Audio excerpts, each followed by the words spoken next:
സുമതിനെ കാണാൻ വേണ്ടി വന്നതാണ് സഖിമുണ്ടൂര്. ഓ അത് കൊള്ളാം. നിങ്ങളൊന്ന് കേട്ട് നോക്കണം. 2 ആഴ്ചയായി സുമതി ഇവിടെ അഡ്മിറ്റ് ആയിട്ട്. ഇപ്പഴാ വന്നേക്കുന്ന ഒരു പണത്താ. അതിന് വേറെ കാര്യം ചേച്ചി, ഞങ്ങളുടെ നാട്ടില് പാലക്കാട് മുണ്ടൂര് ദേവീക്ഷേത്രത്തിലെ ഉത്സവമാണ്. ഈ ഉത്സവം എന്ന് പറഞ്ഞു കഴിഞ്ഞാല് 6 വർഷം കൂടുമ്പോഴതാണ്.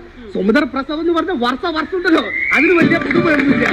പിന്നെ അമ്പലത്തിൽ ഉത്സവത്തിന് ഭയങ്കര സംഭവങ്ങളൊക്കെ ഉണ്ടായി. ആന കടഞ്ഞിട്ടില്ലേ, സകലமான ആൾക്കാർ ഓടി. അപ്പൊ ഈ ആനയ്ക്ക് പാപ്പനല്ലേ? ആന്റെ പാപ്പനാണോ കുട്ടിച്ചനാന്നറിയില്ല, ഒരാൾ ആദ്യം ഓടുന്നു കണ്ടു. അപ്പൊ ഞാൻ ചെന്നിട്ട് ഇങ്ങനെ നോക്കി വെക്കുമ്പോ ആന മാതാളകി നിൽക്കാണ്. അപ്പൊ ഞാൻ ധൈര്യത്തിൽ ആനയുടെ മുമ്പിൽ ചെന്ന് നിന്നിട്ട് ചോദിച്ചു, എടാ സുരേ, എന്താണ് മനക്ക് വേണ്ടത് ചോദിച്ചപ്പോലെ ഈ ആന എന്നെ പിടിച്ചിട്ടിട്ട് ഒറ്റ ഏറാണ്.